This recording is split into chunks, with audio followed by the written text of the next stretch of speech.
السلام عليكم ورحمة الله وبركاته. الحمد لله حمد الشاكرين، والصلاة والسلام على سيد المرسلين وعلى آله وأصحابه أجمعين ومن تبعهم بإحسان إلى يوم الدين. أما بعد، فأعوذ بالله من الشيطان الرجيم. بسم الله الرحمن الرحيم. إنا أنزلناه في ليلة مباركة إلى آخر الآية.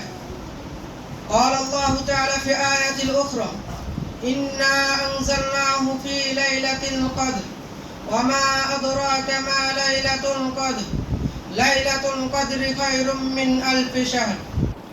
আলহামদুলিল্লাহ, যাবতীয় প্রশংসা, যাবতীয় গুণগান, যাবতীয় তারিফ ওই মহান আল্লাহ তাআলার জন্য, যার অশেষ মেহেরবানিতে আমরা সালাতুল ইশা এবং সালাতুত তারাবি শেষ করে বসতে পেরেছি। সকলে বলি আলহামদুলিল্লাহ।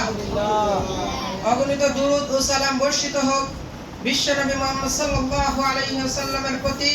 আমরা সকলে দুরূদ পাঠ করি, সকলে বলি আল্লাহুম্মা সাল্লি আলাইহি আল্লাহুম্মা বারিক আলাইহি।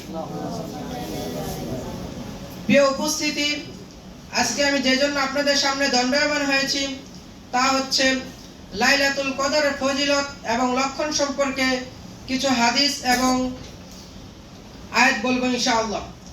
প্রিয় উপস্থিতি, লাইলাতুল কদরের সবচেয়ে বড় লক্ষণ নিয়ে রাসূল সাল্লাল্লাহু আলাইহি ওয়াসাল্লাম বলেছেন: আমারাতু লাইলাতুল কদরি আন্না শামসা তাতলু ফি সাবিহাতিহা লা শুআ লাহা। রাওয়াহু মুসলিম। রাসূল সাল্লাল্লাহু আলাইহি ওয়াসাল্লাম বলেছেন, লাইলাতুল কদরের সবচেয়ে বড় লক্ষণ হলো লাইলাতুল কদরের পরের দিন সূর্য এমন ভাবে উদিত হবে যেন তার আলো নেই, অর্থাৎ আলোহীন ভাবে সূর্য উদিত হবে। দ্বিতীয় লক্ষণে বলেছেন রাসূল সাল্লাল্লাহু আলাইহি ওয়াসাল্লাম বলেছেন, লাইলাতুল কদরি লাইলাতুন সামাহাতুন তলকাতুন লা হাররাতুন ওয়ালা বারিদাতুন। রাসূল সাল্লাল্লাহু আলাইহি ওয়াসাল্লাম বলেছেন, লাইলাতুল কদরের রাতটি হবে শান্ত এবং প্রশান্তময় এবং আরামদায়ক। সেদিন থাকবে না বেশি ঠান্ডা এবং থাকবে না বেশি গরম। অন্য বর্ণনায় এসেছে লাইলাতুল কদরের রাতটি হবে উজ্জ্বল এবং নুরানিময়। অন্য বর্ণনায় এসেছে লাইলাতুল কদরে চাঁদকে বিভিন্ন আকৃতিতে দেখা যাবে, অর্থাৎ চাঁদকে অর্ধেক থালার ন্যায় দেখা যাবে।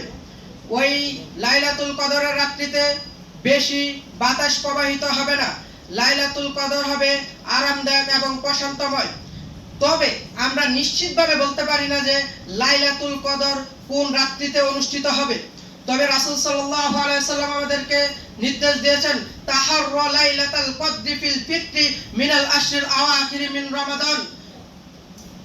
তোমরা শেষ দশকের বেজরের রাত্রিগুলোতে লাইলাতুল কদর অনুসন্ধান করো। অর্থাৎ বেজরের রাত হচ্ছে 21, 23, 25, 27, 29। এই রাত্রিগুলোতে আমরা বেশি বেশি ইবাদত করতে হবে, বেশি বেশি সালাত আদায় করতে হবে, বেশি বেশি দোয়া প্রার্থনা করতে হবে, বেশি বেশি দান সদকা করতে হবে। অন্য হাদিসে রাসূল সাল্লাল্লাহু আলাইহি ওয়াসাল্লাম লাইলাতুল কদরের ফজিলত সম্পর্কে বলেন, মান কামা লাইলাতুল কদরি ঈমানান ওয়া ইহতিসাবান গুফিরা লাহু মা তাকদ্দামা মিন জামবিহি।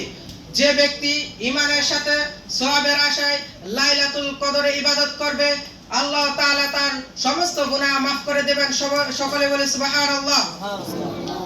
প্রিয় উপস্থিতি, রাসূল সাল্লাল্লাহু আলাইহি ওয়াসাল্লাম আমাদেরকে লাইলাতুল কদরের একটি বিশেষ দোয়া শিক্ষা দিয়েছেন, তা হচ্ছে আল্লাহুম্মা ইন্নাকা আফুউন কারীম তুহিব্বুল আফওয়া ফা'ফু আন্নি।